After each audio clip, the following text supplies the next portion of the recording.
हाँ, तो कंटिन्यू मैं कर रहा हूँ इस वीडियो पे। तो इंजन वाइब्रेशन के बारे में मैं बता दिया, इंजन वाइब्रेशन कैसे करेगी, ठीक है। तो इसलिए फायरिंग ऑर्डर मैं मेंटेन कर रहा हूँ।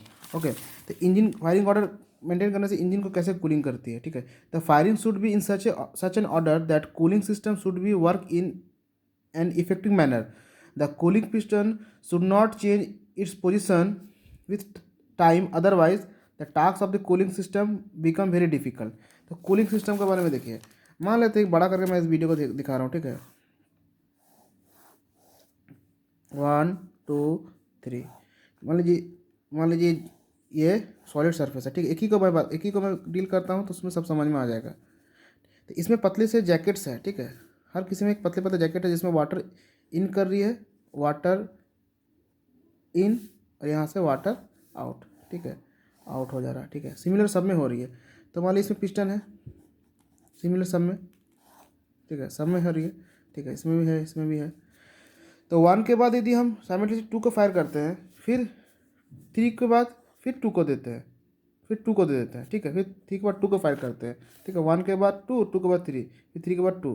तो देखिए, तो 2 बहुत ही क्विक फायर हो जा रहा है, 2 के बाद 3, 3 के बाद तुरंत तुरंत फायर हो जा रहा है। मतलब क्या, इसमें जो पानी इन किया और आउट हो रहा पानी जो कूलिंग के लिए, तो इसका हीट को वो सफिशिएंट नहीं होगा कि इतना जल्दी जल्दी वो उसको एब्जॉर्ब करके बाहर निकाल पाए। तो इसलिए इंजन कूलिंग भी सही से नहीं हो पाएगा यदि हम प्रॉपर फायरिंग ऑर्डर मेंटेन करते हैं। ये फायरिंग ऑर्डर देखिए, 4 सिलेंडर क्या है, 4 सिलेंडर का फायरिंग ऑर्डर है 1 2 4 3, 1 2 4 3, और है 1 3 4 2, 1 3 4 2, दो ही है फायरिंग ऑर्डर। मतलब एक के बाद फायर करेंगे 2, ठीक है, और उसका 4 के बाद 3। तो मतलब एक के बाद देखिए, एक के बाद 2 फायर हुआ, मान लेते हैं 1 सेकेंड लगा, 2 के बाद 3 हुआ 1 सेकेंड लगा, 3 के बाद 4 लगा 1 सेकेंड लगा, ठीक है। फिर 3 के बाद 1 होने में कितना टाइम लग रहा है, 1 + 1 + 1 3, 3 सेकेंड। मतलब वन जो सेल्फ इग्नाइट कर रहा है फिर दोबारा फायर हो रहा है, उसको 3 सेकेंड लग रहा है। आज इसमें भी देखिए, 1 के बाद 3 फायर हो रहा है 1 सेकेंड मान लेते हैं, 3 के बाद 4 फायर हो रहा है 1 सेकेंड, 4 के बाद फिर फायर हो रहा है, फिर ये प्रोसेस फिर होगा, फिर 1 के बाद।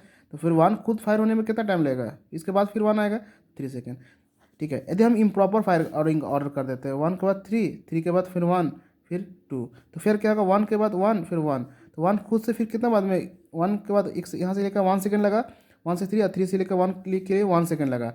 मतलब 1 खुद से फिर से इग्नाइट जो हो रहा है, पावर डेवलप हो रहा है, मतलब 2 सेकेंड हो जा रहा है। और देखिए मान लेते हैं यहाँ पर 3 सेकेंड हो जा रहा है, 1 + 1 1 + 1 + 1 3 सेकेंड। तो ये बहुत इंपॉर्टेंट कॉन्सेप्ट है। मतलब जो इग्नाइट हो रहा है खुद से, जो पावर हीट जनरेट हो रहा है, उसके लिए भी सफिशिएंट टाइम होना चाहिए, ताकि जो वाटर इन कर रहा है और आउट कर रहा है फॉर कूलिंग सिस्टम, वो उसको समय मिले कि इसका हीट प्रॉपरली ट्रांसफ़र हो जाए, ताकि इसका इंजन का हीट बैलेंस रहे, ठीक है। इसलिए भी फायरिंग ऑर्डर बहुत मेंटेन करता है। और दूसरा बहुत इंपॉर्टेंट टॉपिक है, देखिए, development of back pressure. Back pressure मतलब देखिए, there should be an sufficient time and space for the exhaust gases to travel in the exhaust pipe, otherwise the danger of backflow will rise. The common use of firing order इतना, ठीक है। तो देखिए firing order मैं इसको बताता हूँ। Firing order 3 cylinder का 1 3 2 डिफरेंट है। 15 36 24, देखिए जो 6 सिलेंडर का बहुत फेमस है 15 36 24, इसका 1 3 4 2 बहुत फेमस है, 1 3 इसका एक ही फायरिंग ऑर्डर है, डिफरेंट 8 सिलेंडर और इसका, ठीक है। तो बैक प्रेशर का मैं समझाता हूँ। मतलब एक सफिशिएंट टाइम होना चाहिए और स्पेस होना चाहिए कि एग्जॉस्ट गैस जो इंजन का है वो बाहर चला जाए एग्जॉस्ट पाइप के थ्रू, नहीं तो बैक प्रेशर डेवलप होगा। तो मैं इसको समझाता हूँ। देखो, मान लीजिए ये इंजन है, हर किसी का एक मैनिफोल्ड है, ठीक है। ये इसका एग्जॉस्ट मैनिफोल्ड है, मान लेते हैं एग्जॉस्ट मैनिफोल्ड कॉमन होके, ठीक है, ये बाहर चला जा रहा है। मतलब यहाँ से एग्जॉस्ट गैस, यहाँ से एग्जॉस्ट गैस, यहाँ से एग्जॉस्ट गैस बाहर जा रहा है इंजन का, ठीक है। और यहाँ से इनटेक मैनिफोल्ड अलग रहा है, ठीक है। तो यहाँ पर पिस्टन, यहाँ पर पिस्टन, यहाँ पिस्टन, यहाँ पिस्टन, समझिए, ठीक है। तो एग्जॉस्ट गैस जो यहाँ से बाहर निकल रहा है, ठीक है, आके बाहर निकलने के बाद इसमें तो ये कनेक्टेड है, मान लेते हैं एग्जॉस्ट वेल मैं बात कर रहा हूँ, बाहर होके फिर ये आके मिल के बाहर बाहर चला जा रहा है। तो इसमें इस एग्जॉस्ट जो स्मोक एग्जॉस्ट जो बर्न है गैसेस है, उसका प्रेशर भी है और टेम्परेचर भी है, ठीक है। तो वही बोल रहा है इसमें development of back pressure. Back pressure मतलब ये प्रेशर जो बाहर निकल रहा है वो वापस बैक प्रेशर ना वो करे। मतलब ये एग्जॉस्ट स्मोक, ये एग्जॉस्ट गैस, ओके,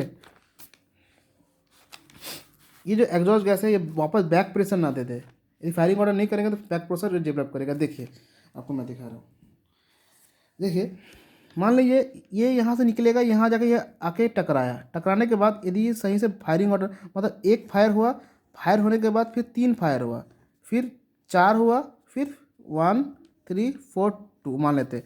एक के बाद 3 फायर हुआ, 1 2 3 4, एक के बाद 3 फायर हुआ, ठीक के बाद एक फायर हुआ तो इसका एग्जॉस्ट गैस बाहर निकल गया, यहाँ तक पहुँच गया। ठीक है, पहुँचने के बाद तुरंत फिर 3 फायर हुआ तो इसका भी यहाँ निकल गया, तो थोड़ा इतना तक पहुँच गया। फिर 4 फायर हुआ तो यहाँ वो जब ये यहाँ तक पहुँच गया, इसका और इसका गैस यहाँ तक पहुँच गया तो इसका फायर यहाँ तक पहुँचा। फिर 2 फायर होगा तब ये तीनों का गैस इतना तक निकल गया तो फिर यहाँ आके निकल गया।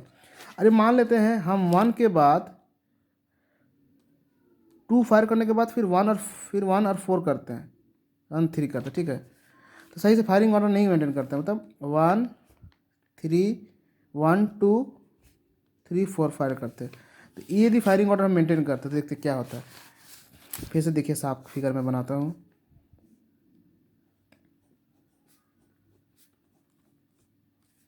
ठीक है,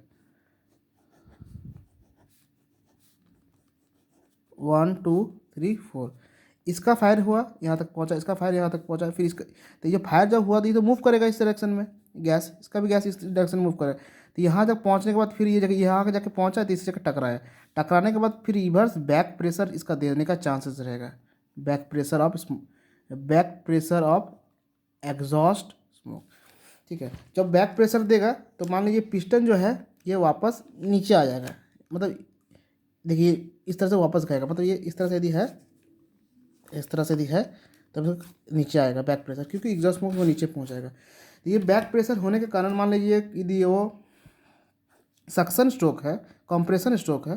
ठीक है, यदि ये कंप्रेशन स्ट्रोक में क्या होता है, पिस्टन ऊपर जाएगा, यहाँ से बैक प्रेशर दे देगा एग्जॉस्ट स्मोक, तो ये प्रेशर को ये नीचे पहुंचाएगा तो अच्छा से कंप्रेशन नहीं हो पाएगा और इंजन का एफिशिएंसी घटेगा।